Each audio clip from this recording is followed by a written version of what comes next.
Bueno, hola, bienvenidos a todos una vez más al podcast de Body Villa. En esta ocasión, por segunda vez, tenemos el placer de tener a la doctora Olga Genini entre nosotros para volver a hablar por segunda vez. Insisto en esto porque, bueno, implica que la primera vez salió contenta, salió agradecida de este espacio y por consiguiente ha aceptado volver aquí y para nosotros es un honor para hablar sobre temas bíblicos, ¿no?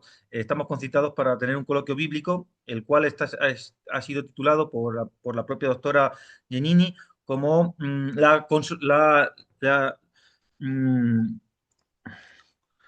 Consolación de Israel. la consolación de Israel, efectivamente, la consolación de Israel, que me trabó la lengua, ¿no? La consolación de Israel. Bueno, bienvenidos a todos y, claro, para empezar, la primera pregunta que yo te haría, Olga, es ¿por qué este título, ¿no? ¿Por qué la consolación de Israel? ¿Por qué has elegido este título y qué implica la consolación de Israel? ¿Cómo la definiríamos? Bien. Primero es un título que quedó pendiente de nuestro último encuentro, ¿no? Porque el último encuentro estaba orientado a hablar de alianza y ciertos aspectos de alianza un poco más particular y nos quedamos a mitad de camino, ¿sí? Entonces, un poco retomar esa idea del primer encuentro y por otro lado, vos me mandaste un listado de temas posibles y me pareció que encuadraba bastante con este concepto que ya te había adelantado. Ujú. Entonces, por eso también decidí conservar el título como aproximativo, pero bueno, vamos a aclarar de qué se trata el concepto.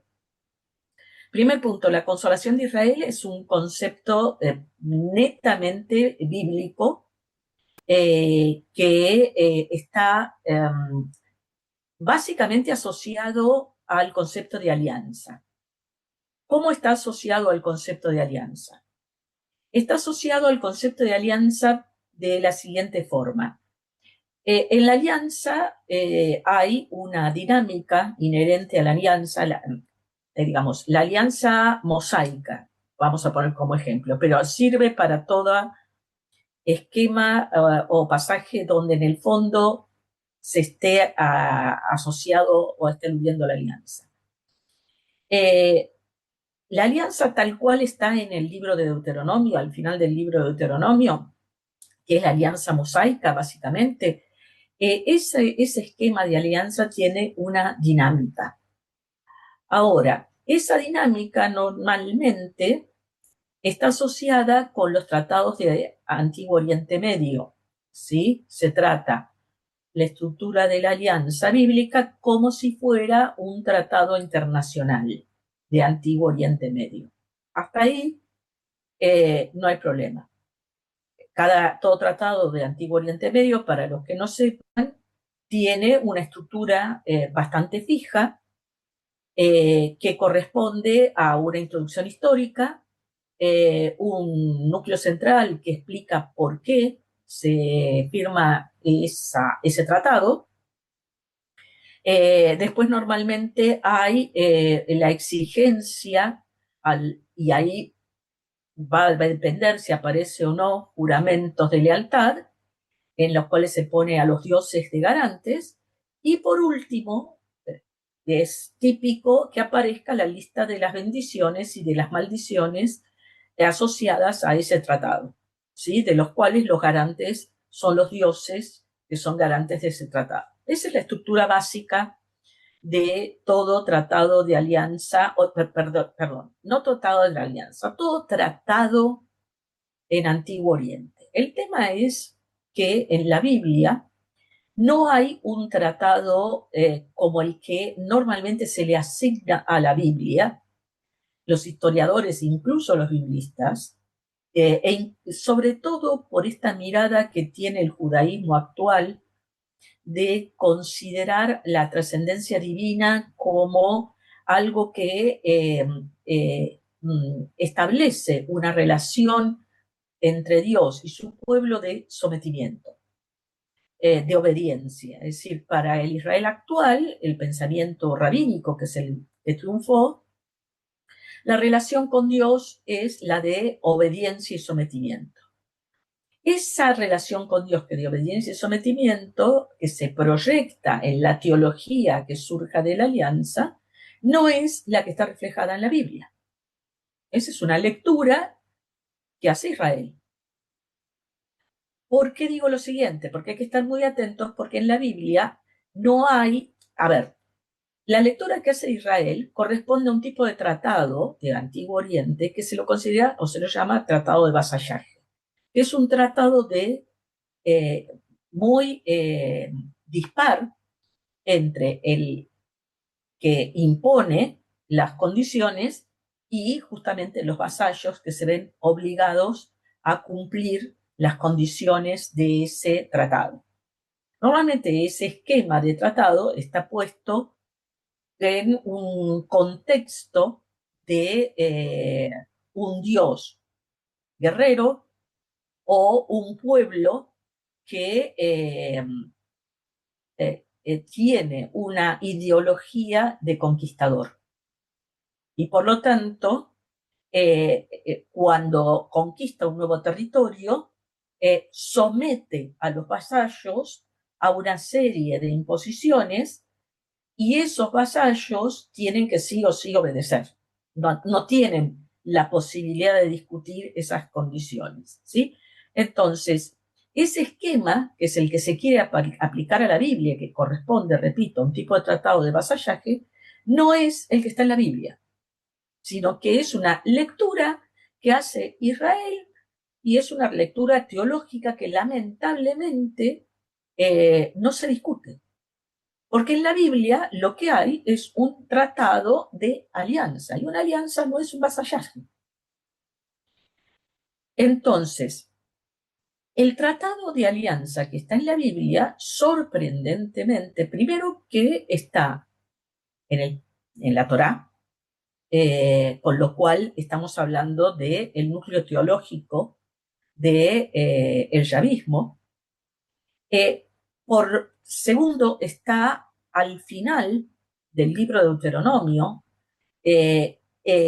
clausurando toda la Torá con ese criterio de alianza, como una forma de afirmar que ese es el modelo de alianza. Y por otro lado, en el final justamente del libro de Deuteronomio aparecen sobre todo un cántico que se denomina a sí mismo, cuando se escribe ese cántico, Moisés dice que es un testimonio, uno de los testimonios de la alianza, ¿sí? Entonces, hay que llevar mucho el apunte a ese texto de Deuteronomio 32 que los judíos conocen como Haazinu, ese cántico de Moisés, porque hay dos cánticos, pero ese cántico de Moisés, Haazinu, ese es uno de los testimonios de la alianza. La otra tabla, ¿sí? Normalmente la Biblia tiene asociada dos tablas de la alianza, ¿sí? O dos testimonios de la alianza. ¿Qué es lo que dice Israel y qué es lo que dice toda la ortodoxia que hemos conocido hasta ahora? ¿Sí? Que en una de las tablas había tres mandamientos y en la otra eran 7, porque no sé, porque no alcanzaba el espacio en una para escribir todo, porque no aclaran por qué, ¿sí? O dicen que uno corresponde a Dios y otro corresponde a los hombres. Pero bueno, esa dualidad de que lo que corresponde a Dios y corresponde a los hombres está realmente testimoniada en dos tablas, pero esas dos tablas no es la que contienen los mandamientos, sino una tabla es la del cántico y otra tabla probablemente haya sido una que contiene los 10 mandamientos. ¿Por qué digo esto? Porque todo tratado que tiene dos tablas, dos testimonios en Antiguo Oriente Medio, que son tratados de alianza, es entre pares, no es de sometimiento, por eso es alianza. Y tienen dos tablas. Esas dos tablas son las que ven reflejadas en la Biblia, donde uno de las tablas refleja el compromiso de una de las partes respecto de las otras. Es como un recibo y una promesa. ¿Sí? Entonces, cada parte de la alianza tiene la contraparte del compromiso de la otra. Y eso es lo que figura en la Biblia. Israel se compromete a cumplir de alguna forma las normas de esa alianza, que brevemente pueden estar resumidas en 10 mandamientos, mientras que Dios se compromete ante su pueblo con lo que está descrito en Deuteronomio 32, en el Hasinu. Por eso ese texto Hasinu es uno de los dos testimonios y está destinado a estar nada más ni nada menos que en el arca de la alianza. Y además el texto afirma que debe ser cantado en una fiesta particular, que es la fiesta donde se renueva la alianza. Entonces, la clausura del libro de Deuteronomio nos plantea un concepto de alianza que es la clave para interpretar la relación propuesta por el yavismo que construyó la Torá, que se construyó tardíamente y en el periodo persa. En este periodo persa, cuando se construye o se instituye la Torá, ¿sí? En este periodo, entonces, el yavismo, que tiene múltiples expresiones y que, como hablamos la vez pasada, yo propongo esta idea de una especie de confederación religiosa para entender lo que es la alianza, es una confederación religiosa que tiene un culto monolátrico a Yahvé y elige y se compromete con ese culto monolátrico a Yahvé, pero ¿por qué se compromete públicamente y por qué en la época persa? Porque en la época persa necesitan de alguna forma justificar su unidad para tener más identidad. Entonces, una identidad tan plural como es el yavismo de la época persa, donde paradójicamente Judá es el menos poderoso, el que menos aporta en religión y en concepto y en poder a lo que terminó siendo el texto del Pentateuco, pero logra entrar de alguna forma en esta confederación de la mano de alguien que sí era muy poderoso, que es el reino del norte, Samaria. Entonces, cuando aparecen los textos de alianza, sobre todo en la literatura profética, vamos a ver que el reclamo no es a Judá, el reclamo es a Israel. Que los judíos se quieran meter bajo el ala de Israel es otra cosa, pero el reclamo es Israel porque Israel termina siendo el nombre genérico de Israel y de Judá. Y algunos libros proféticos van a aclarar especialmente, por si queda alguna duda, de que es Israel y Judá donde se hace el reclamo, por lo menos en los canónicos. Pero sabemos que en los libros proféticos canónicos son todos libros tardíos. Es decir, esta idea de que en el preexilio existía un libro de Isaías, Jeremías, Ezequiel y mucho más los 12, es imposible de sostener hoy, ¿sí? Todo es del siglo V, finales del V, como mínimo. Si la Torá es de finales del V, todo el resto viene después, pero refleja la ideología de la Torá. ¿Qué tiene que ver todo esto con Consolación de Israel? ¿Por qué? Porque cuando se pone eso por escrito, no sabemos si en arameo o en hebreo, probablemente en arameo, cuando se pone eso por escrito, ¿sí? Se elige de todo Deuteronomio 32, 2 o 3 versículos que contienen todo el núcleo teológico de la alianza, que reside en 3 puntos.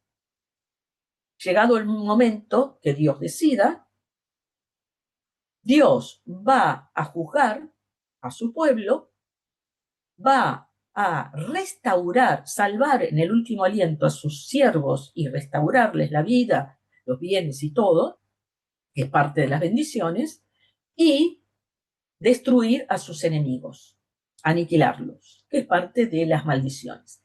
Pero no dice aniquilar a Judá o aniquilar a Israel, o sea, no está dirigido contra los que firman la alianza. Él está dirigido contra los enemigos, y los enemigos pueden surgir de adentro también de la alianza.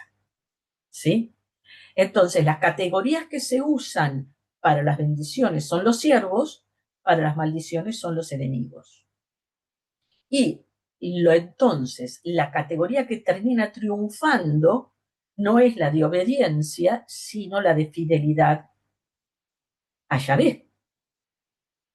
Y por eso el gran pecado contra la alianza es la idolatría. Eso explica el gran pecado de Israel. No es matar, destruir, quemar vivo, mentir. No, el gran pecado de Israel es la idolatría. Porque la alianza está fundada justamente en la monolatría. Todavía no llegamos al monoteísmo. Estamos todavía en el momento de la idolatría y de la monolatría. Entonces, este concepto, basado en estos 3 puntos, con este trasfondo atrás de fidelidad o idolatría, es el que está detrás del concepto de consolación de Israel. Es decir, la consolación de Israel es un concepto que agrupa toda esta teología. Pero normalmente en la Biblia el consuelo está asociado a las bendiciones. No es que no implique el juicio o la condena. Es una forma de invocar el paquete y de alguna forma reafirmar el compromiso de Dios de salvar a su pueblo. Hasta ahí, y además se condice por qué ese término que está detrás del término hebreo y egipcio, Naham, y ahí entramos en otro tema, ¿sí? El hebreo Naham cambia su concepto en la Biblia para esta idea de, va a depender del modo verbal en el cual esté, decir que consuela, salva o destruye. Va a depender porque incluso está asociado con el diluvio. Mientras que en Egipto, que hay otra teología, y esto es importantísimo para entenderlo, porque ese término que entra en la Biblia es un término que entra en la Biblia de la mano del tronco afroasiático. No lo eligieron desde el tronco semítico. No es arameo. Lo eligieron del tronco afroasiático. Y en el tronco afroasiático, en egipcio, ese término implica salvar. Naham, en egipcio, implica salvar. Entonces, las Nehamá, o sea, las consolaciones, como van a aparecer en la Biblia, o incluso el ciclo especial que tiene la liturgia de las Nehamá, asociado al Año Nuevo, esas 7 semanas, que son después se transforma casi en 10 semanas, todas asociadas con el término Naham, en la liturgia judía, tienen esa idea. ¿Sí? Pero, repito, esa idea implica las 3 cosas, siempre están las 3 cosas. Pero por alguna razón que hay que empezar a rever y preguntársela, en Egipto no significa condenar. Significa la acción que el faraón tiene que asumir para salvar a su pueblo. Por eso, también hablamos la vez pasada de este tema de la justicia, del concepto de justicia cósmica que hay detrás del concepto de alianza. Es decir, el faraón en Egipto es responsable de la justicia terrenal, pero es responsable de la justicia cósmica. Y por lo tanto, su acción de salvar tiene dimensiones cósmicas y también su compromiso de salvar tiene dimensiones cósmicas. Por eso, cuando el término Naham aparece en la Biblia, aparece en contextos donde se reafirma que Dios interviene en la historia para salvar a su pueblo y condenar a sus enemigos. Pero va a hacer énfasis en que va a salvar a su pueblo.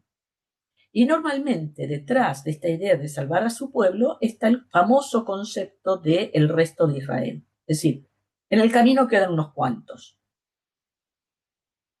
¿Sí? Ahora, en egipcio, para que cerrar un poco ese concepto, va a tener el doble matiz que también tiene en hebreo. Eso es lo increíble. En egipcio, cuando se usa Naham con el sentido negativo, se usa para decir que el faraón le quita el aliento, le roba el aliento a los enemigos y los mata. ¿Sí? O los spoilea, le saca todas las riquezas. ¿Sí? Entonces, el concepto sigue siendo el mismo, pero está sostenido sobre las bendiciones. O sea, el énfasis es en las bendiciones. Ahora, en la traducción al griego, en la Septuaginta, podría perfectamente haber quedado pasado desapercibido semejante concepto. Y sin embargo, la Septuaginta tuerce el sentido de un verbo griego que no lo tiene como sentido pleno mayoritario, que es el verbo parakaleo, pero por una razón especial elige y modifica el sentido de parakaleo para utilizarlo como un verbo clave en la Septuaginta para señalar que cuando está ese verbo cumple la función de Naham. Entonces, en la Septuaginta tenemos el mismo escenario que en la Biblia hebrea desde el punto de vista teológico.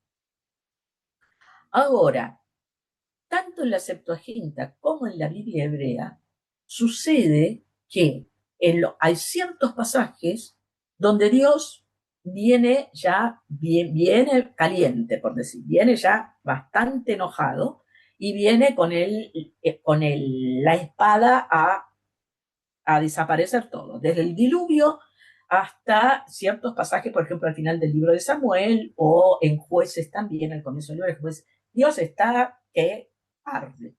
Entonces, en esos pasajes que se usan a Ham, primero, se afirma desde el vamos, con Naham, que el final va a ser bueno. Y segundo, cuando uno nota la secuencia en el cual está el texto, primero interviene Yahvé para salvar y después suele aparecer un pedido de perdón. Es decir, la acción de Yahvé no está supeditada al pedido de perdón o a la expiación o a algún rito de ningún tipo.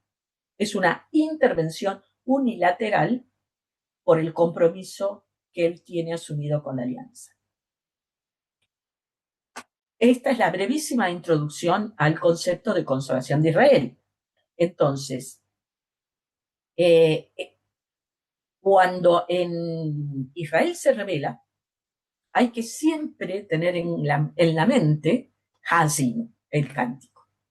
Porque en el cántico está todo, y en las bendiciones está todo, ¿sí?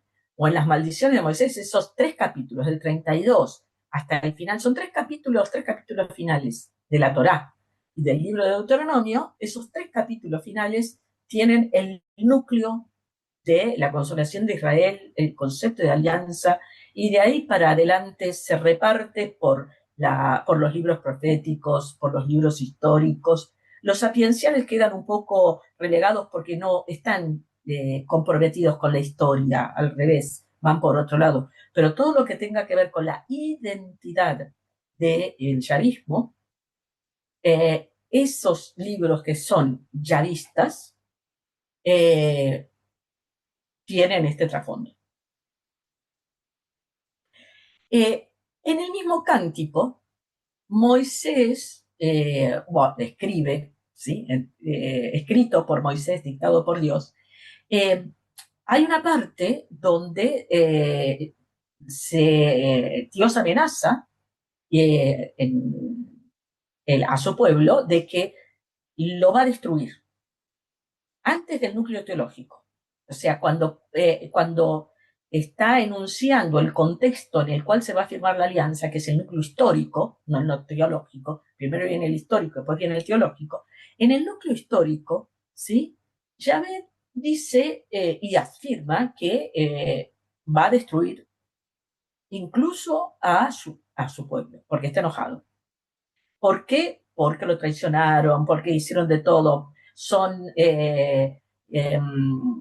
como serpientes, son como uvas agraces, les dice de todo, pero además les dice que paradójicamente a los enemigos de Israel los va a dejar vencer. Es decir, utiliza a los enemigos de Israel como herramienta contra Israel como una forma de castigo. Esto tiene la ventaja teológica de poner, por un lado, a Yahvé como dueño supremo de la historia y de todo lo que sucede en la historia, y por el otro lado, de darle este vuelco por el cual los enemigos de Yahvé son los enemigos de Israel y viceversa. Los enemigos de Israel pasan por la alianza a ser enemigos de Yahvé. Pero Yahvé tiene la última palabra. O sea, estás adentro de la alianza si estás con el pie adentro y sos fiel. Si no cumpliste con la alianza, pasás a ser de los enemigos. Y yo tengo derecho a hacer con los enemigos lo que quiero. O destruirlos, o destruirte a vos con esos enemigos. ¿Por qué este segundo aspecto de la alianza es muy importante? Porque en la literatura profética también aparece. En la literatura profética, más de una vez, se invoca a lo que parece que son los enemigos de Israel o Yahvé. Hablando, por ejemplo, del pasaje que vos mencionaste de Amós, creo que era, de Oseas, una lista de enemigos de Israel, o incluso Egipto, que pareciera que es el enemigo de Israel, termina siendo beneficiado, o por lo menos en el contexto de un anuncio de salvación para Egipto, no y anuncio de condena para Israel. O sea, esa es la contradicción.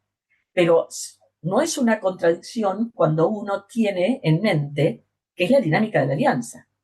No te pongas enfrente. Un segundo, lo podemos leer el texto si quieres porque lo tenía aquí preparado Dale, sí, sí, sí, sí. para, Yo te para- diría que primero, si querés, leer el pasaje de Deuteronomio, porque me parece que es mucho más, como quieran, no sé. Bueno, no, ese no lo puedo buscar también, ¿no? Claro, por supuesto, ¿no? Pero bueno, el de Amós era Amós 9:7. eh, claro, y aquí dice efectivamente, ¿no? Que abre una interrogación y dice, ¿no sois para mí como etíopes, hijos de Israel? Dice, hijos de Israel, ¿no sois para mí como los etíopes? Oráculo del Señor. ¿No saqué a Israel de Egipto como a los filisteos de Caftor y a los sirios de Cuir? Como, claro, como dándoles a entender de que al pueblo de Israel de que efectivamente a ellos los sacó de Egipto, que suele ser el pilar que se utiliza, ¿no? Como base, ¿no? En el judaísmo, ¿no? De que Dios interviene en la historia a favor del pueblo, ¿no? Porque igual que los sacó de Egipto, los va a liberar otras múltiples veces, pero claro, en este pasaje Dios como que, ¿no? En este Es al pasaje revés, de amor, de es amor, al revés. claro, da a entender que también salvó a otros, no solo a ellos, ¿no? Que como que a lo mejor no son tan No, efectivos. y que va a salvar a los otros menos a ellos también, de Claro, entender. claro. Pero si vos te fijas cómo sigue la profecía, les Ajá, dice, el considerarse que estar adentro de la alianza no es una garantía de salvación. claro. Puedo Así, continuar. Dice sí, los ojos del Señor Dios están dirigidos contra el reino pecador. Yo lo exterminaré de la faz de la tierra, como decías, ¿no? Yo lo exterminaré de la faz de la tierra, pero no destruiré completamente la casa de Jacob, oráculo del Señor.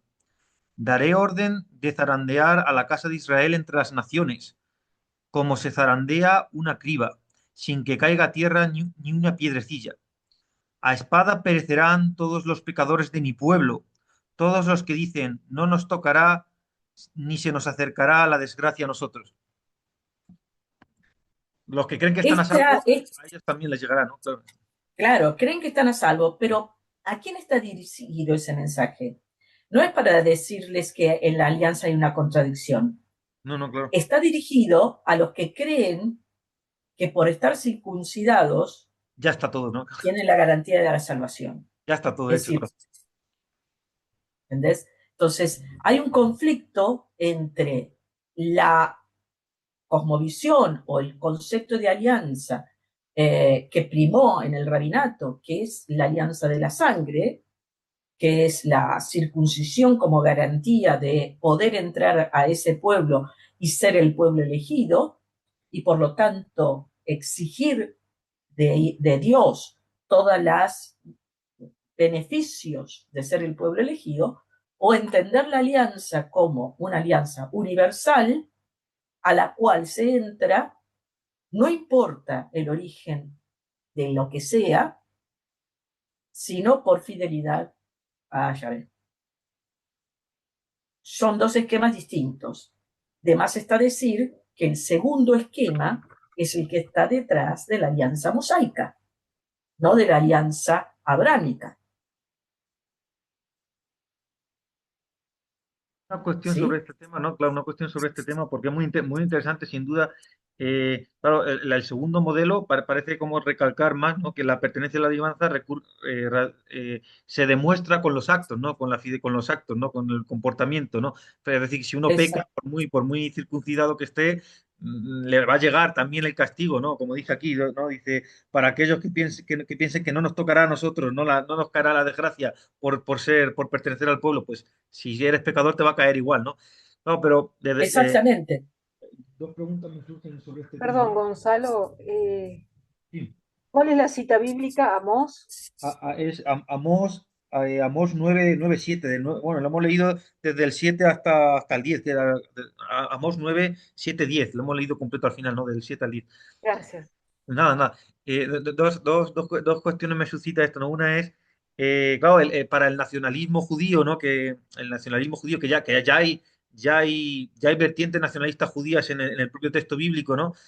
Claro, el segundo modelo supone un problema, porque el nacionalismo judío que basa su pertenencia a la alianza por la circuncisión más que por los actos, ¿no? Ahí habría un problema, ¿no? Y cómo es que el nacionalismo judío, que ya estaba en esta época presente, ¿no? Digamos, permitió que esto se entrara en los textos, ¿no? ¿Por qué y de qué manera se dio? Y la otra pregunta Porque sería, fue al revés. ajá, Fue al revés la historia. La historia fue al revés. La historia la construyó Yahvé. Es decir, el que hizo el trabajo de expandir la fe yavista fue Yahvé, no fue el judaísmo. El yavismo no se origina en Judá. claro, entiendo. Entonces, cuando se consolida el yavismo en la época persa, repito, Judá prácticamente era el patio del fondo de Samaria. Ajá, claro, Entonces, el Pentateuco, la Torá, que surge como el, el libro que contiene la ley del yavismo, y así se presenta a los persas como ley de este grupo tan universal desde el punto de vista étnico y tan universal desde el punto de vista geográfico, se identifican con un libro, no con un templo, y escriben un libro donde no hay ningún templo. Entonces, la idea fundante de la alianza es la idea de un libro, la religión de un libro, no la religión de un templo. es totalmente al revés de lo que nos quieren hacer creer que es el origen de Israel. Claro. El origen de Israel empieza siendo universal. Judá es el más pobre de todos y es una religión de un libro donde explícitamente no se menciona ningún templo elegido, aún siendo el templo de Samaria en ese momento importante. ¿Por qué? En el libro de la Torá, cada vez que se menciona un pasaje donde hay un rito que podría decir dónde se celebra en un templo, hay un estribillo que dice en un lugar elegido por Dios. Es decir, omite reiteradamente cualquier referencia geográfica a un Claro. templo, porque surge como un libro, no como un templo. ¿Quién traiciona ese modelo? Judá. Claro. ¿Cuándo lo traiciona? Con movimientos ultranacionalistas, pero además de ultranacionalistas, ultraviolentos, intolerantes, ultraviolentos, como es Macabeos. Es decir, estamos en la mitad del siglo III, perdón, del siglo II, mucho más tardíamente. Ujú. Juan Hircano, ¿sí?, el gran representante de este movimiento, no tiene la mejor idea que contratar mercenarios para ir en contra de sus propios hermanos en el territorio de Judá, conquistar lo que era un páramo, pero tenía que ponerle ahí el sello de que era Judá, al que no encontraba circuncidados, los circuncidaba por la fuerza, y con los mismos mercenarios pagos, no sabemos de dónde sacó el dinero, pero con un ejército pago de mercenarios, fue y se encaró para Samaria a destruirles el templo y destruir a todos los samaritanos. Y lo hizo 2 veces.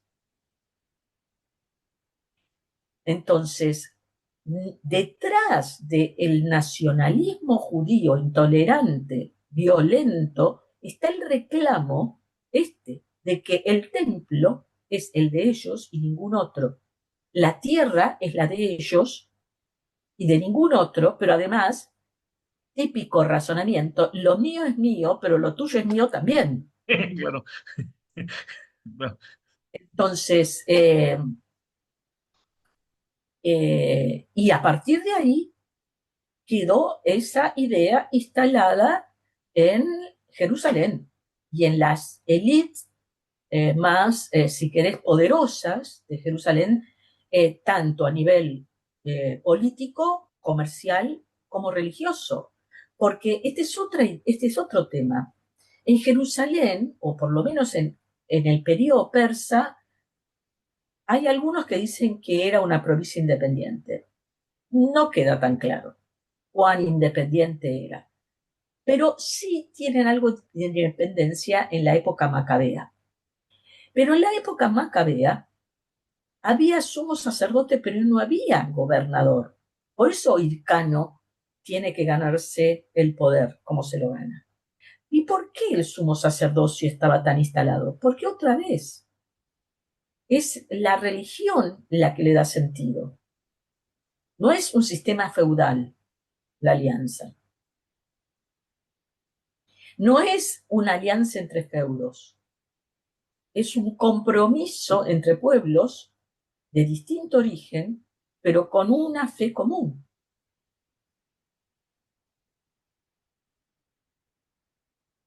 Yo sé que esto da vuelta todo, pero cada vez que entra un texto, funciona.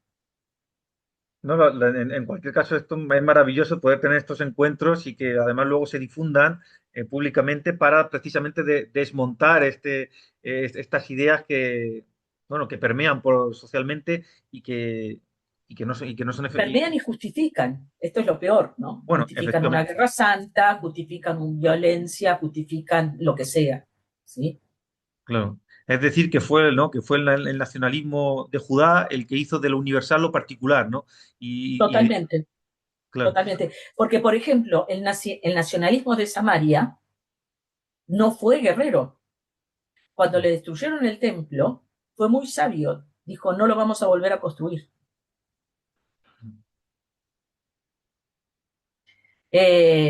Y no lo construyeron más. Entonces, y había otros templos, en Egipto había otros templos dedicados a Yahvé.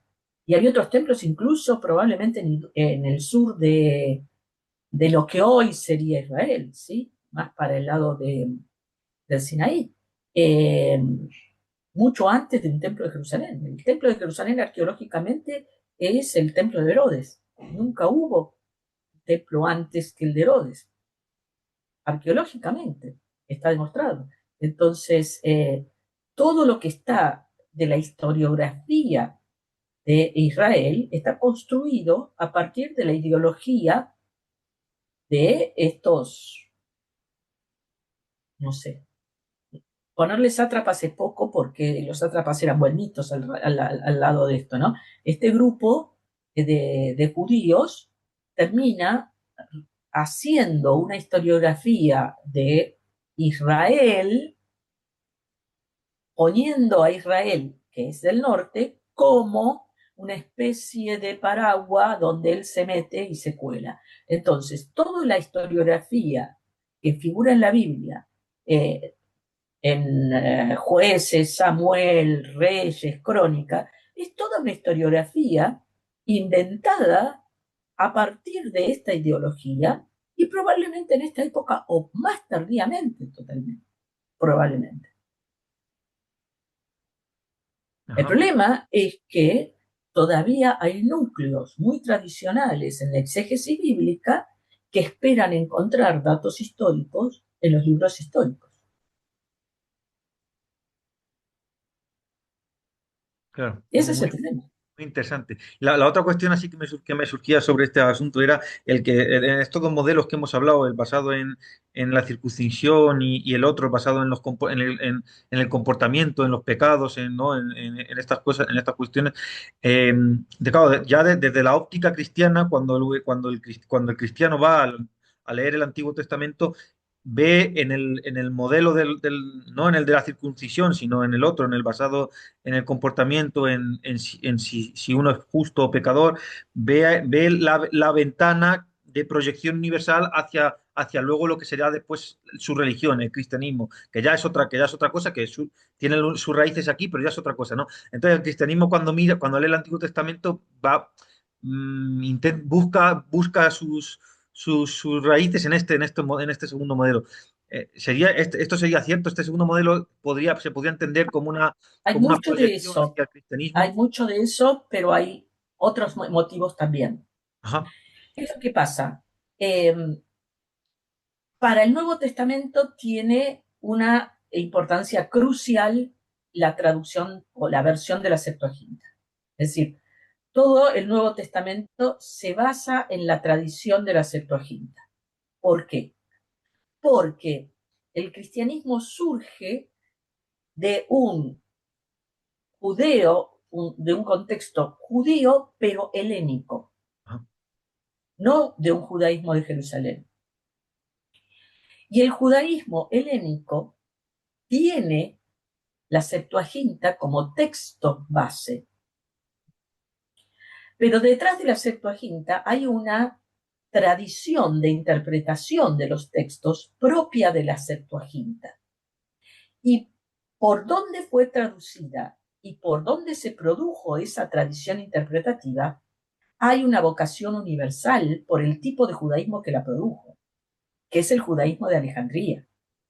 Entonces, es el judaísmo de Alejandría el que retiene la vocación universal del yavismo, la proyecta en la traducción o la versión de la Septuaginta, para ser más específicos, en la versión griega, y es esa versión griega con las tradiciones pertinentes, la de versión griega, la que entra en las sinagogas.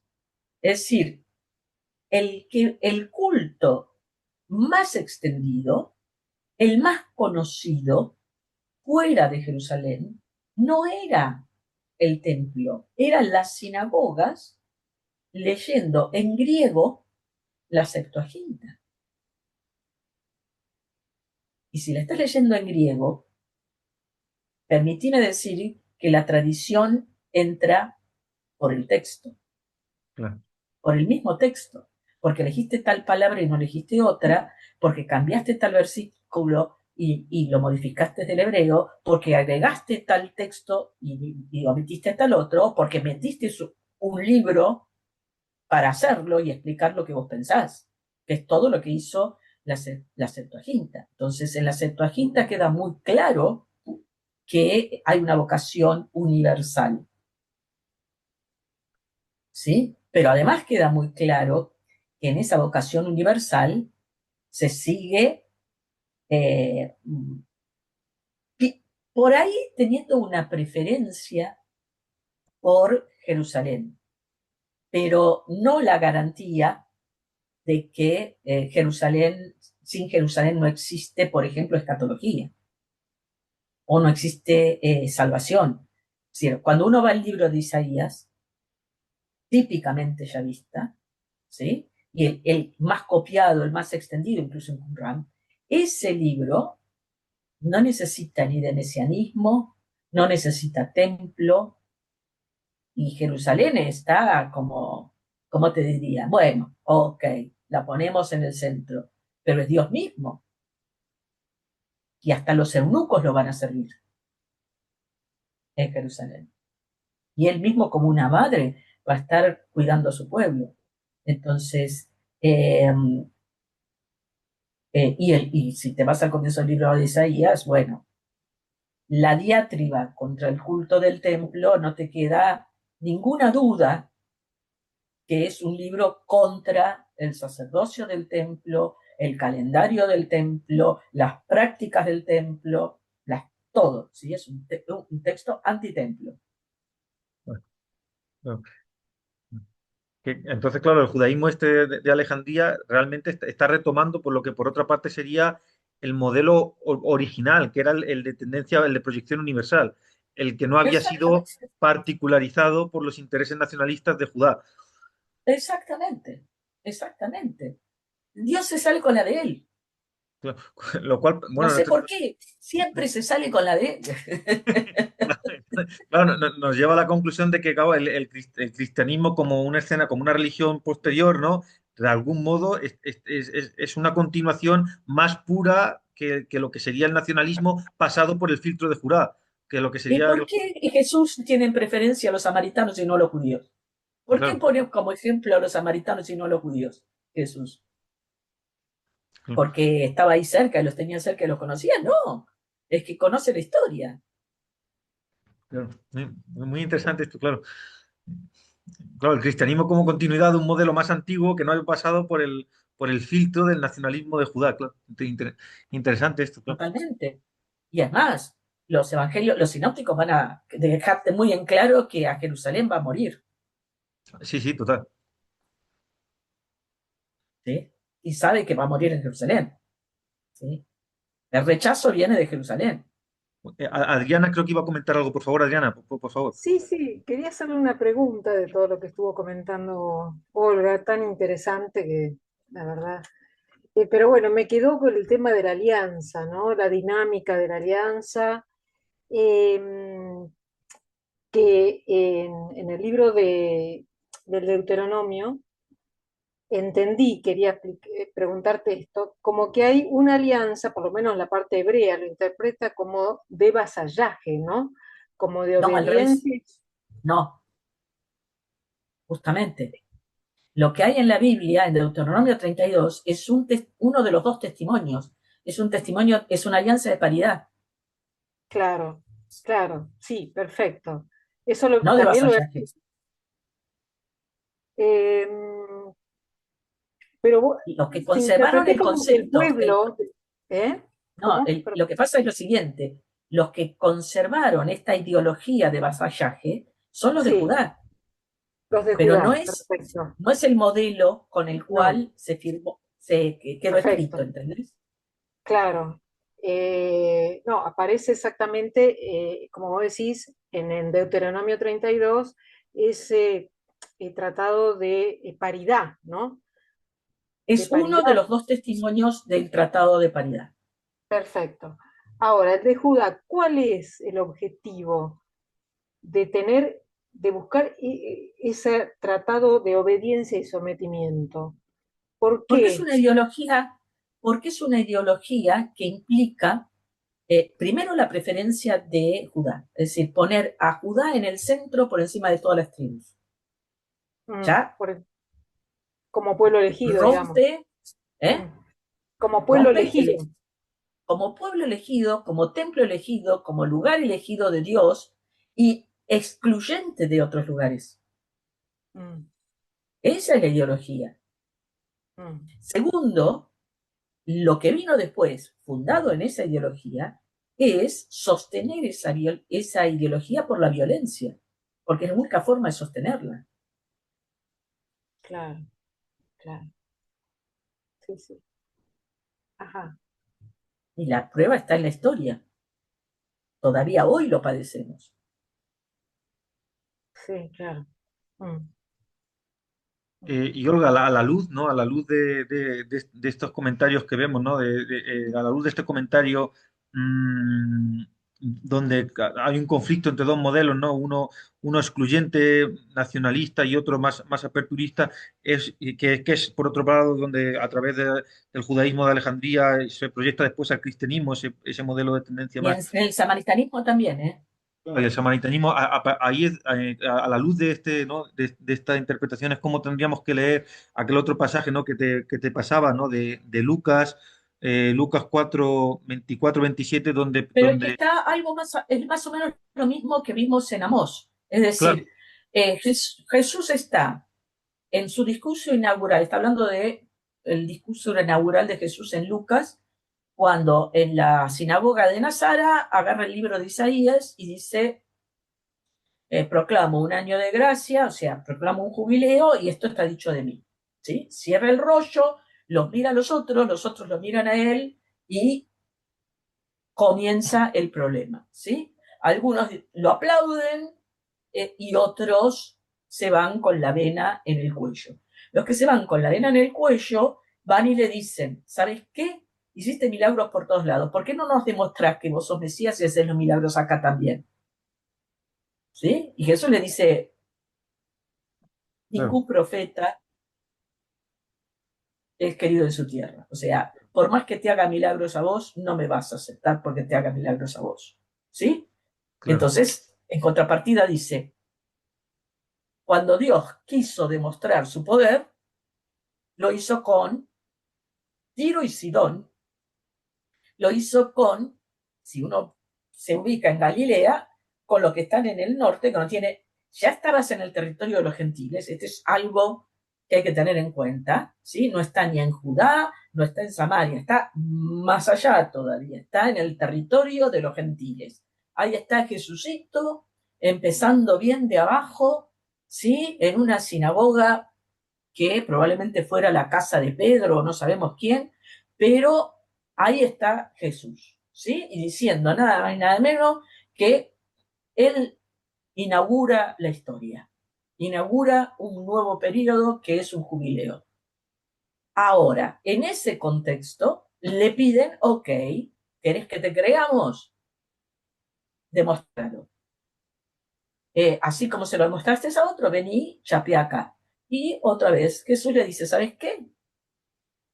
Vos que sos mi enemigo, ¿sí? Porque me estás pidiendo esto, sos mi enemigo, porque no me estás creyendo. Acá el tema de la fe es fundamental. Es decir, ¿cómo sostenés la alianza si no es por fe? ¿no? La justicia de la fidelidad que hablábamos La ahora antes esperanza y en el y otro la fe encuentro, es la justicia divina. en el Claro, otro encuentro, claro. exactamente. Entonces, le están pidiendo milagros porque no creen. ¿Y qué le dice? ¿Sabes qué? Cuando Dios quiere hacer milagros, por mí o por quien sea, va y utiliza a alguien como Elías, como Eliseo, y lo hace donde quiere. Y Claro. donde quiere, te pongo como ejemplo, Tiro, claro, Sidón, allá en el norte, todavía en claro, más allá todavía de los gentiles. Si estos son los gentiles, todavía en el más allá de los gentiles se los hace. ¿Sí? Entonces, este es el mensaje que está diciéndole Jesús a los que están pidiendo milagro. No es para que los condenen, se están condenando solos. claro, Ante Dios se están condenando solos. ¿Por qué? Porque no escuchan a Jesús y porque Jesús está proclamando justamente el cumplimiento de la alianza, porque el cumplimiento de la alianza se inaugura con un jubileo. claro. Muy interesante en el pasaje esto donde, claro, recurre a ejemplos de Elías y Eliseo. Y, por ejemplo, en el de Eliseo dice, ¿no? Que en tiempos de Eliseo había muchos leprosos en Israel y, sin embargo, a ninguno curó Dios más que a Naamán el sirio, que no era ni En siquiera, que no era Siria, israelita, que era sirio, que era extranjero, pero fue al que curó Dios. De todos los enfermos que había, no curó a un judío de Judá o a un Israel, no curó a alguien de Israel, sino que curó a un sirio, ¿no? Como dice, pero Sky. ¿cuándo lo hace? Esto es lo que te quiero Claro, insistir. Lo hace en el contexto de la perícopa de la sinagoga de Nazara, que es el comienzo de la vida pública de Jesús, y que utiliza Lucas, un texto de Isaías, no cualquier texto de Isaías. Usa un texto de Isaías que proclama el jubileo. ¿Y quién puede proclamar un jubileo? El texto de Isaías dice un ungido en el espíritu. ¿Sí? ujú, Puede ser cualquiera. Un ungido en el espíritu, dice el texto de Isaías. ¿Sí? Ese ungido en el espíritu está proclamando un jubileo.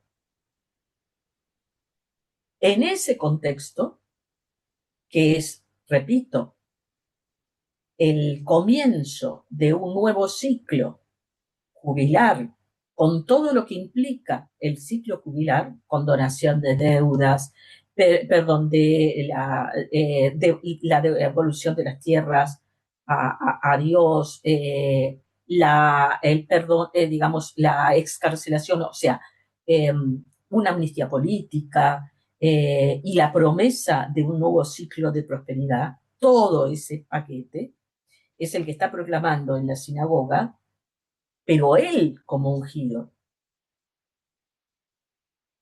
Entonces, ese contexto no es cualquier contexto. Está dando origen a una era de prosperidad, pero esa era de prosperidad, ¿sí? A su vez está asociada con el cumplimiento de la alianza, porque es implícita, está en las bendiciones de la alianza. ¿Sí? Todo jubileo, ¿cómo se origina un jubileo? Porque ese es otro tema. Está asociado a una fiesta muy particular. El ciclo del jubileo está asociado otra vez al comienzo de año. El comienzo del año es el ciclo donde está asociado al juicio divino. Yom Kippur, o sea, los 10 días de conversión, ¿sí? Yom Kippur y después viene Sukkot. Entonces, este es el contexto en el cual hay que entender el pasaje de Lucas, ¿sí?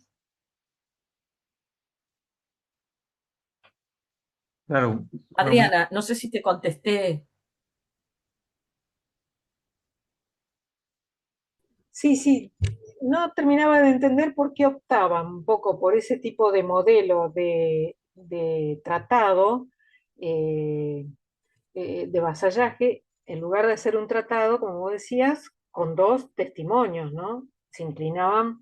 Entonces entiendo un poco que apuntan un poco a mantenerse siempre como el pueblo selecto, el pueblo elegido por Yahvé, ¿no? O sea, creo que me parece que cierra un poco eso la idea, ¿no? De que no están al mismo nivel, sino que Dios siempre, los elige como prioridad a ellos. No hay posibilidad de otra, por ahí, incluso hasta de otro A tipo de ver, gente, a no ver, sé. no, me parece que no te quedó muy claro el ¿No? concepto. Mm, Lo que está en la Biblia es un tratado de paridad. mm. La lectura que hace Israel Ah, ideológica de ese tratado de perfecto. paridad lo convierte en un tratado de vasallaje. Pero en la Biblia Lo que hebrea, está en la ¿cómo Biblia es un aparece? tratado de paridad, no es un tratado de vasallaje. ¿En la Biblia hebrea también? Totalmente, es lo que vengo Ah, no, diciendo. pensé que te referías a la Septuaginta, pero... eh, eh, No, por eso te dije, Naham está en egipcio y en hebreo. perfecto, perfecto. Sí, sí, sí. No, Mm, no. Los samaritanos están en arameo, en samaritano. No, esto es previo, esto es del periodo persa. sí, sí, está. Este es el problema, que ellos mismos son los que traicionan con esta ideología el concepto de alianza. Me va quedando más claro. Me cuesta, ¿eh? Pero me va quedando más claro. Vos sos Sí, bastante porque... nacionalista, por eso vos tenés tu No, corazoncito porque... con... No, lo voy entendiendo y se me va aclarando, pero bueno, siempre lo estudié de un lado diferente esto, pero no lo había visto así. Pero me cierra y hasta me parece todo más lógico de este lugar. Mm, y más armonioso. sí, sí. Por eso digo, el que se tomó el trabajo de expandir el culto, de que lo conozcan, desde los orígenes de la historia, es Dios mismo. La historia no es al revés. Nicolás, no sé si estás ahí todavía, pero te permitimos hablar. Sí, sí, muchas gracias. No sé si me quedé por ahí sin la parte anterior, el encuentro previo. Eh, yo por el título Consolación de Israel me atraía vinculado al comienzo del Deutero Isaías, ¿no? Que ahí está también el Naham, Exactamente. por todo lo que hablamos. Eh, Hoy para recapitular y por ahí para que nos quede más claro. Entendemos como a consolación de Israel como un concepto de clave de lectura bíblico, digamos, o cómo podemos redondear, digamos, Es que si vos te las fijas, ganancias de cada hoy. libro profético, ahora específicamente remitiéndome a la literatura profética. Primer punto. Si ahora vamos a teología del Antiguo Testamento en conjunto y cómo está estructurada en la Tanaj, ¿sí?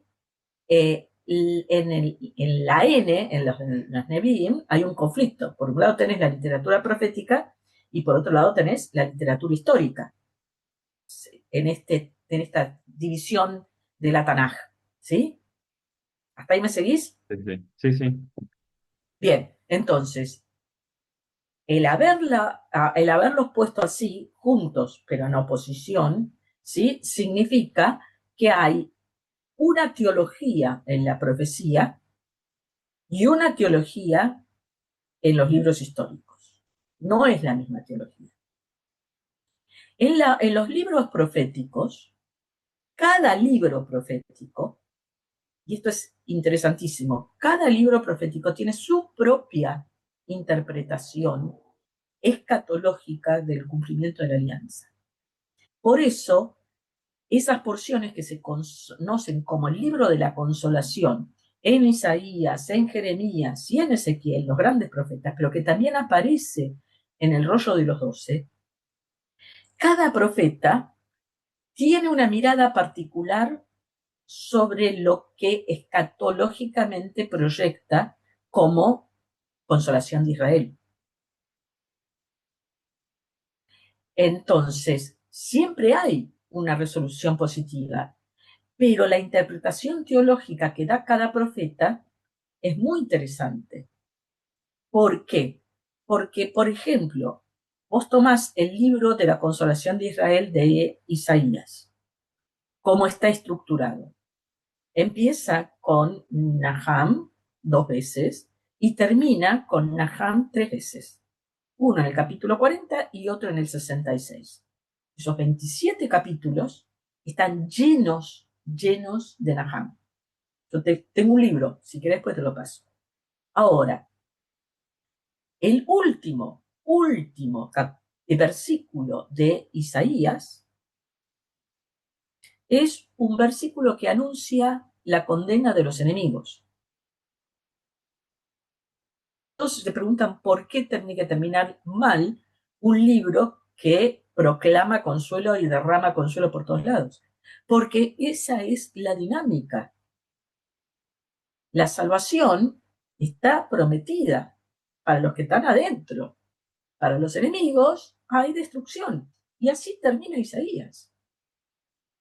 Lo que aclara en el medio es que al final de los tiempos no necesita ni Mesías, ni necesita templo, ni necesita sacerdocio, ni necesita nada para poder estar en intimidad con su pueblo al final de los tiempos en Jerusalén. Esa es la visión de Isaías en el libro de la Consolación.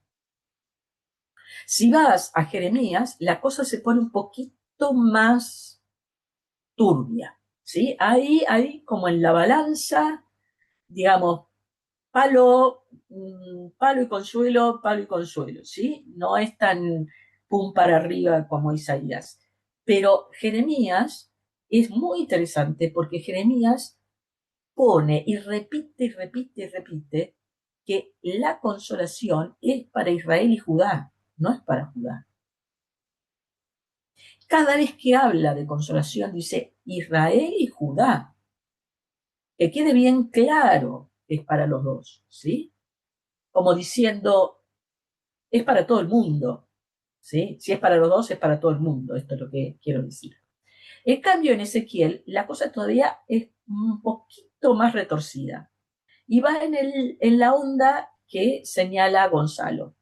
Ok, ninguno respeta la alianza. ¿Saben qué? Yo voy a poner orden. Y voy a utilizar a Egipto, voy a utilizar a cuanto imperio ande por ahí para poner orden a mi pueblo desobediente. Entonces encontramos en Ezequiel textos que parecen contradecir toda la teología de Israel. Sí, claro que la contradicen, esa es la idea. Esa es la idea, contradecirla. Es decirle, no tenés nada garantizado. Algo de eso se puede ver también en el rol de Ciro en Isaías. Por supuesto. Muy interesante El esto, Mesías, muy interesante. para hacer la aclaración, en Isaías el Mesías es Ciro, un rey extranjero. Y es la única vez que aparece el mesianismo en todo el libro de Isaías. Es un rey extranjero. El problema es que hacen los judíos. Dicen, ok, vamos, nos sirve para darle historicidad a este pasaje. Cuando Isaías en realidad es un libro escrito mucho después de Ciro y utiliza la figura de Ciro teológicamente para decir, es un rey que no es davídico el que te va a salvar. Claro, y que la mano de Dios está, se mueve en todas las naciones, no solo en la del supuesto pueblo elegido, sino a través de todas, ¿no? Para el beneficio de él o Exactamente, no, claro, ahí está, ¿no? Puede utilizar a los enemigos como castigo o puede utilizar a los extranjeros como elemento salvífico. Y no tiene por qué totalmente, intercedir directamente como hizo en Egipto para sacarlos de ahí. Puede utilizar a otros pueblos de alrededor también, ¿no? E totalmente, intervenir a través de ellos, ¿no? Ahí está el punto, claro. Muy bien. totalmente. Pero además, Egipto considerado, digamos, enemigo desde el punto de vista religioso, pero no desde el punto de vista geográfico. Este es el punto, porque la alianza está fundada también desde un yavismo de Egipto. Esto hay que tenerlo en cuenta, ¿sí? Es decir, Egipto es el malo de la historia dentro de una forma de interpretar la alianza muy particular, porque la alianza es universal. No es que Egipto sean los malos y Judá sean los buenos, ¿sí? Todo el mito detrás de la figura de Moisés y el Éxodo son textos escritos con suerte al final del periodo persa. Entonces son mitos que están al servicio de la construcción de una identidad que es esta, la del yavismo. Y como todo mito fundacional siempre tiene que tener un adversario, ¿no? Un contrincante, ¿no? Exactamente. Pero cuando uno va a los relatos del Éxodo en la Biblia, el nombre que se le da a Egipto no es el país de Suf, como geográficamente correspondería, sino que es Misraim. Y Misraim es la aflicción, desde la aflicción. Entonces, el enemigo es cualquiera que aflija al pueblo de Israel. Claro, claro, ya es un concepto, no es una ubicación geográfica, sino es un concepto, claro. Eh, Exactamente, Es un concepto exactamente. que se pueda aplicar ahí o en otro sitio, ¿no? Ya, Es claro, universal ese claro, concepto. ahí está. Universal y, además de Entonces, universal, permanentemente válido en la historia. donde haya aflicción, ahí estará el enemigo, ¿no? El enemigo estará en la Y al aflicción, revés, claro, y al revés, donde hay aflicción probablemente esté el pueblo de Israel, claro. estén los pobres, los sometidos, los desprotegidos, Ajá. Claro, los que sufren la aflicción, efectivamente, claro. exactamente, Y ahí es donde estará exactamente, el Señor para salvarles, ¿no? Para salvar a los pobres, a los afligidos, exactamente, que no deja de ser el exact- mensaje del cristianismo, ¿no? Cuando dice, ¿no? Todas estas cosas, ¿no? De los últimos serán los primeros, bienaventurados los pobres de espíritu, todas estas cosas, ¿no? totalmente, Porque de ellos será el totalmente. reino de los cielos, ¿no? Frente a, ¿no? Los que viven bien y demás, ¿no? Porque en la aflicción es donde está Dios ahí para dar consuelo, como lo hablamos al Porque es principio. el Dios de los pobres, no es el Claro. Dios Y, del templo. y esto nos vincula con el título de la conferencia, la consolación, ¿no? Pues ahí estará Dios para dar consuelo a la aflicción, ¿no? Claro. Pero Gonzalo, viste que tenía razón en ponerle ese título. Sí, no, no, totalmente, no, efectivamente. Lo cerró perfecto, Estuvo clavado, claro. Sí, sí, perfecto.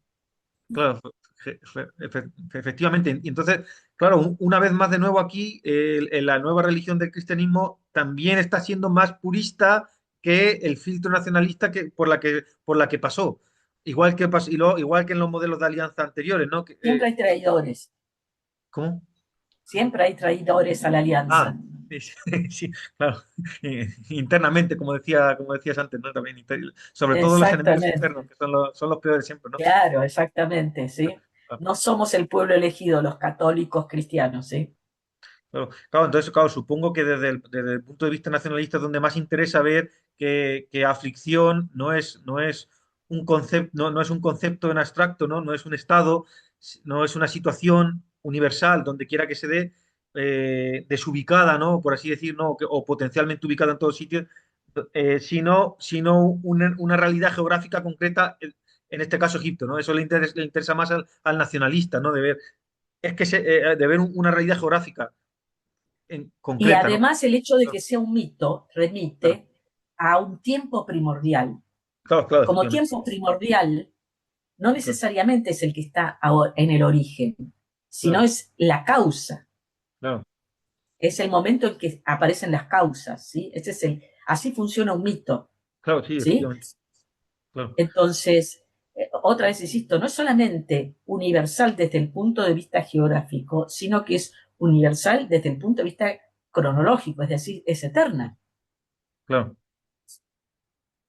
No solamente porque se mantiene eternamente la promesa, sino porque necesita mantenerse eternamente la promesa, claro, porque eternamente va a haber enemigos, de adentro claro. y de afuera.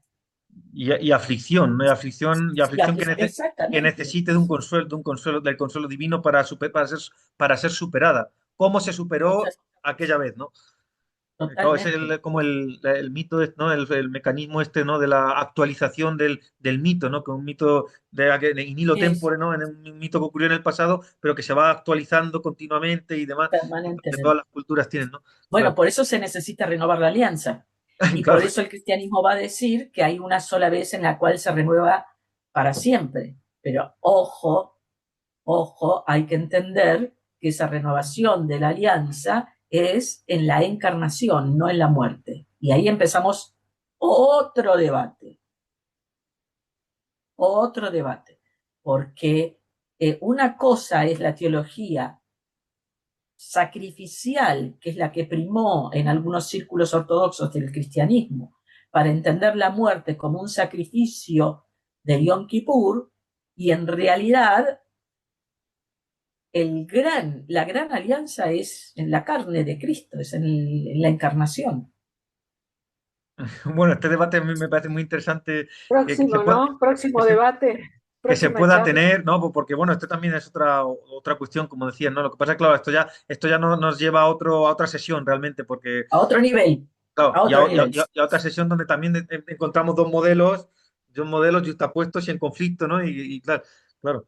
Y sí, quizás estaría interesante resolver, no sé, en otro momento, no sé si estaría dispuesto a venir una tercera vez, ¿no? Aquí a Bodivilla para resolver esto, ¿no? Bueno. Ya la organizaremos, ya la organizaremos. Sí, sí, ya la organizaremos.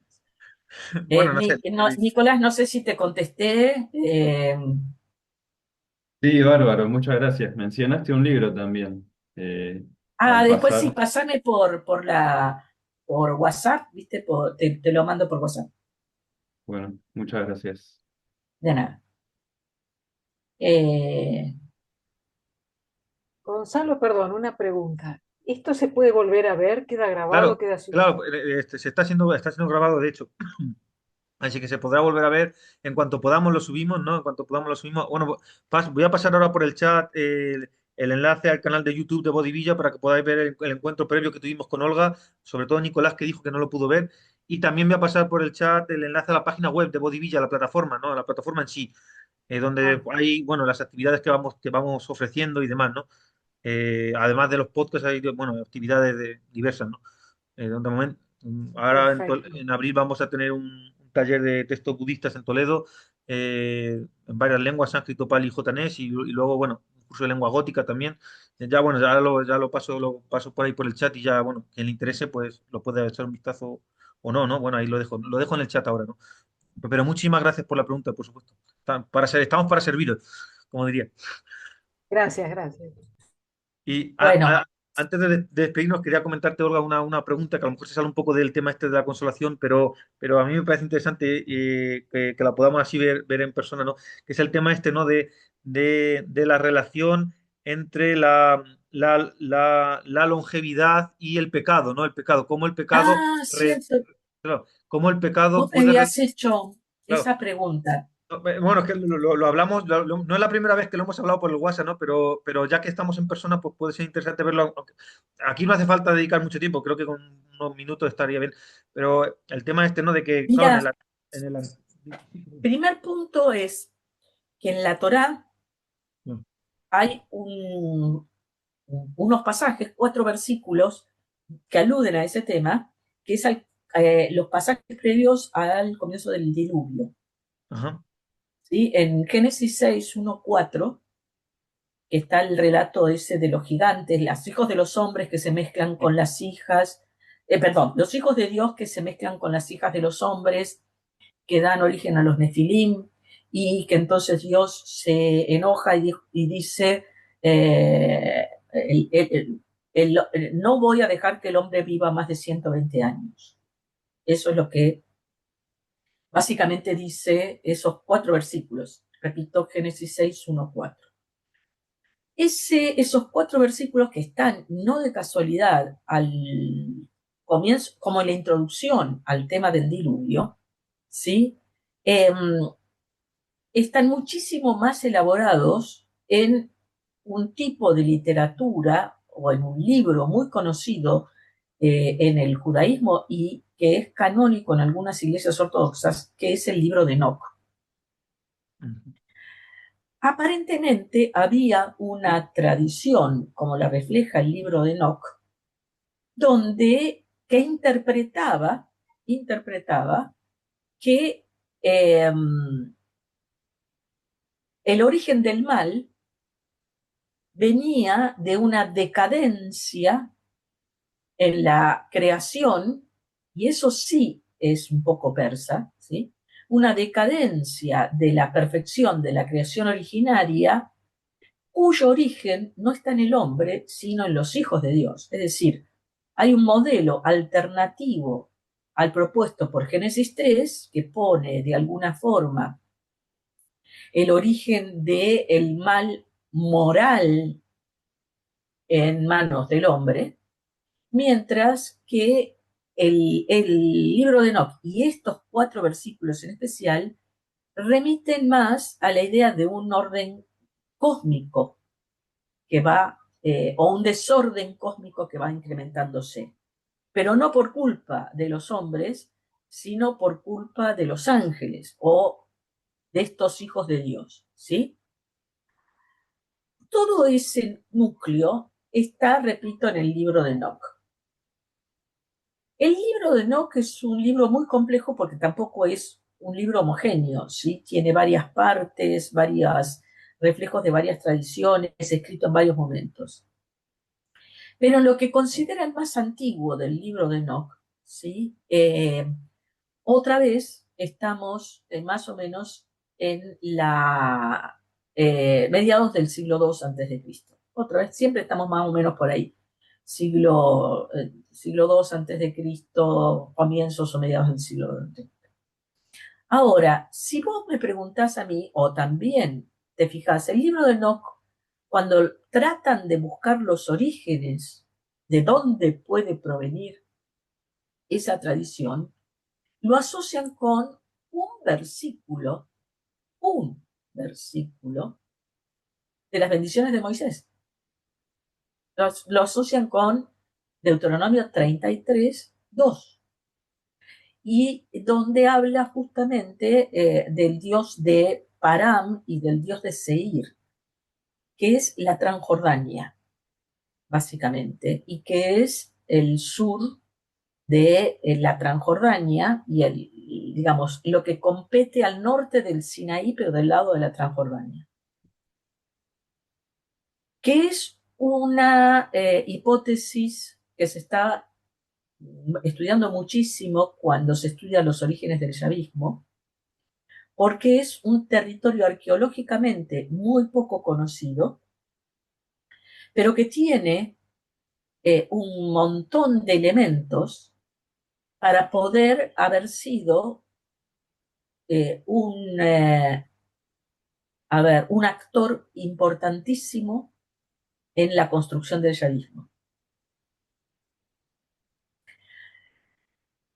Porque tenemos un yavismo de Persia, tenemos un yavismo de Babilonia, tenemos un yavismo del norte de Samaria, tenemos un yavismo de Egipto, pero todavía no tenemos construido un yavismo de la Transjordania. Cuando uno va a las bendiciones de Moisés, esto es un trabajo que yo quiero empezar ahora, y que es más, me inscribí en un grupo de trabajo para hacer ese trabajo, ver la importancia que tiene ciertos lugares de la Transjordania en la definición de la alianza, como lugar donde se define estratégicamente, geográficamente y temporalmente la alianza, es decir, la Torá. Pero hay varios pasajes de las bendiciones de Moisés que hacen alusión a la Transjordania. No hay que olvidar que la Transjordania tenía el camino real, el territorio más rico en el periodo persa, porque venía toda la riqueza de Oriente, es decir, el famoso camino de la seda, más toda la riqueza de Arabia, todos los metales, que no pasaban por Judá, pasaban por la Transjordania, por el camino real, para ser embarcados por mar al norte, en Samaria. Entonces, toda la zona más rica era la Transjordania y Samaria, obviamente, porque ahí se embarcaban. Allende, ¿sí? Eh, Tiro, famoso puerto, ¿sí? Eh, los fenicios están nombrados así como de costadito, pero que eran los que permitían que esa riqueza llegara por mar a todo el Mediterráneo, incluida Egipto.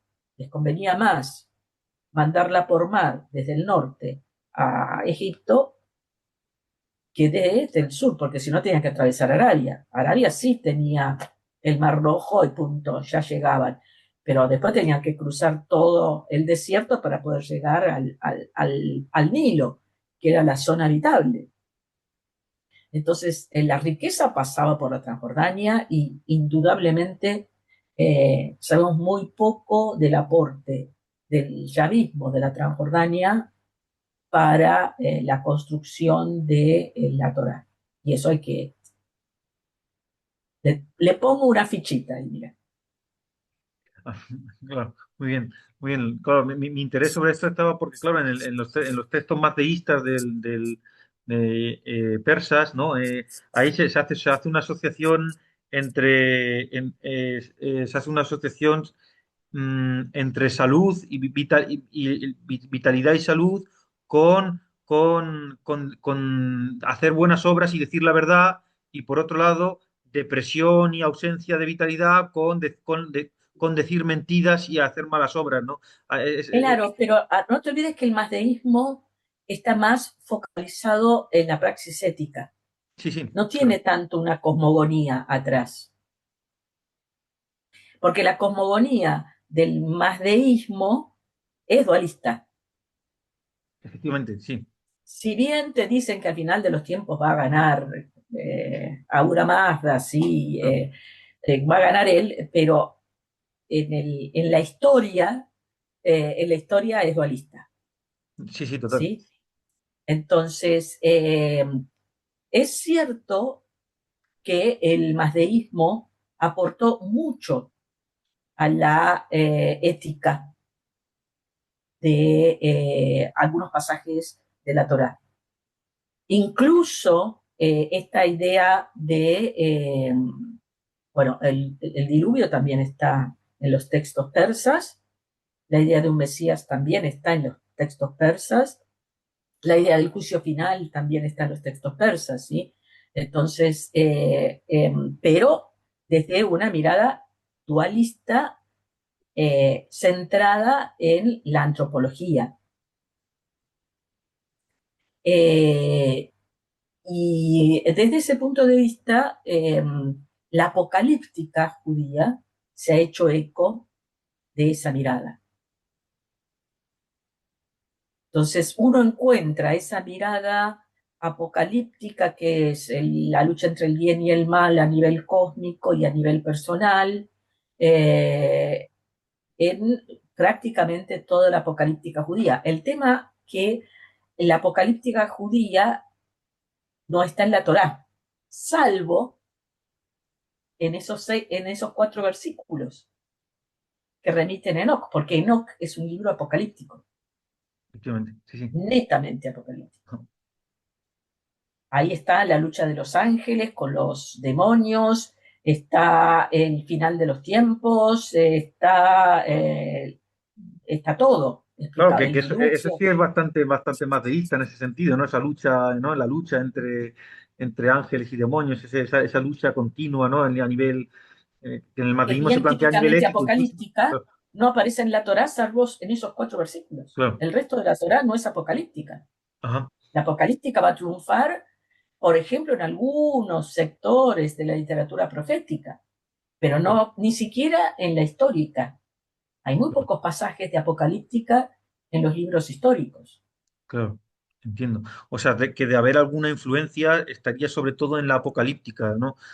En esos Sí. textos de Enoch, de haberla, Eh, porque no tiene por qué haberla tampoco necesariamente, porque, quiero decir, en los esquemas de las religiones es muy fácil llegar a la conclusión, aun partiendo de premisas distintas, es muy fácil llegar a una conclusión a la conclusión de que cometer pecados, ¿no? De cometer acciones malas implican un deterioro vital. Eso, ¿no? Porque en el mundo Pero budista si también vos se me llegó, preguntás, en el mundo budista también se llegó a esa conclusión, ¿no? Y incluso también se establecen esquemas, ¿no? De que el ser humano primigenio vivía incluso billones de años más que los dioses y tal, y por culpa de la codicia y de la codicia y todas estas cosas de la codicia y la tal, degradación de la creación claro, y la degradación del ser pues, humano vienen por una razón claro, ética, ¿sí? claro, Ahora, si vos me preguntás, todo este esquema está en el libro de Enoch. Ahora, cuando uno compara el libro de Enoch con lo que quedó en la Biblia, sorprende. ¿Por qué? Porque entra, pero solamente en 4 versículos. ya, Pero además entra en 4 versículos muy lavadito. O sea, vos no podés decir que esos 4 versículos tienen un planteo dualista, ajá, claro, ¿sí? Porque lo deja muy, en realidad, si vos lo encuadrás dentro de la Torá, eso es como lo que sucede en el marco histórico después de los grandes patriarcas prediluvianos para que llegue el diluvio, que en la apocalíptica y en el libro de Enoch es interpretado como una especie de castigo, pero que en el esquema de la alianza no es un castigo, sino es la intervención de Dios para purificar la creación. Por eso Noé es el gran consolador. o sea, de nuevo volvemos al título de la consolación de Israel. Se vuelve a Exactamente. actualizar el título, ¿no? Con lo que efectivamente la razón ya es innegable, ¿no? Del buen título aplicado aquí, ¿no? Es que el ciclo de Noé empieza con Naham. Claro. Y de nuevo volvemos al Es, hecho de tener dos modelos, ¿no? Porque aquí ya citamos dos modelos, uno que interpreta esto como un castigo y otro que lo interpreta como un acto de purificación salvífica, ¿no? De limpieza, exactamente. no como castigo, sino como consolación, ¿no? Como eso, ¿no? Como lavado purificativo, ¿no? Y, Pero, pero tenés digamos, ajá, no es un tema de interpretación solamente, ajá. sino que vos tenés un argumento lingüístico. Es Claro, por decir, lo de en Naham que el hablábamos, ¿no? texto tenés una clave lingüística que te está avisando, ojo, que acá estoy hablando de alianza. Y Naham se usa por primera vez, o por primera vez, digamos, en la secuencia literaria de la Biblia, en el libro de Génesis, en Génesis 6, 7, 8, 2 veces. Porque interpreta que el ciclo del diluvio es la primera intervención de Dios en la historia para salvarla. Claro. ¿Y qué interés tendría detrás los partidarios del segundo modelo en interpretar esto como un castigo y no como una consolación, no como una salvación? O sea, ¿qué llevaría, qué motivaría a este a los partidarios de este segundo modelo a verlo así? Yo personalmente encuentro que toda religión que utilice Ujú, las categorías de castigo para imponer miedo, normalmente son el esquema preferido de los grupos más eh, autoritarios, más intolerantes, más, entre comillas, tradicionalistas, ¿sí? Entonces, y ninguna religión está exenta, no, ni no, el no. cristianismo tampoco, ¿sí? Entonces, o vamos a un modelo religioso donde Dios es el Dios castigador, o vamos a un modelo religioso donde es el Dios universal que vale la pena apostar, creer en él. Porque, claro, porque uno y otro son contradictorios, ¿no? Uno y otro no pueden existir a la vez, Exactamente, no pueden existir a la vez, claro. Con lo cual aquí de exactamente. nuevo, ¿no? Los que apuesten por el modelo de ver esto como un castigo, mm, tendrían, ¿no? Digamos, un estado de ánimo, vamos a decir, un estado de ánimo semejante al de aquellos nacionalistas de Judá que entendieron que entendieron la alianza en términos esencialistas y no en términos de comportamiento, ¿no? Que, como lo que veíamos Y antes, ¿no? además un tipo de interpretación religiosa donde la reconciliación con Dios y el perdón de los pecados está en manos de un grupo, no Claro. está en manos de Dios. También muy coincidente con los grupos de tendencia nacionalista, ¿no? Donde Exactamente, tienden a, claro, se tiende a enfatizar la predilección de ellos frente a los demás, la exclusión, o de otra manera, o y que ellos tienen un justificar privilegio, religiosamente que privilegio, claro. ellos, Son privilegiados. exactamente, son los privilegiados, pero Claro, además que ellos tienen la llave para dejarte entrar o salir. claro, Son los únicos. claro. O sea, en este tipo de cosmovisión y de religión, ¿sí? ¿Quién tiene el monopolio del perdón? La casta sacerdotal. No hay perdón sin rito de expiación y el rito de expiación está en manos de la casta sacerdotal. Hace esa proyección en el cristianismo es lo mismo. No, total. ¿Quién tiene el monopolio del perdón? La casta sacerdotal. Que en última instancia, tal y como aparece en el Nuevo Testamento fueron los principales enemigos de Jesús, fariseos y la casta sacerdotal. Pero además, es la que se opone a la salvación universal. Claro, Otra vez. claro.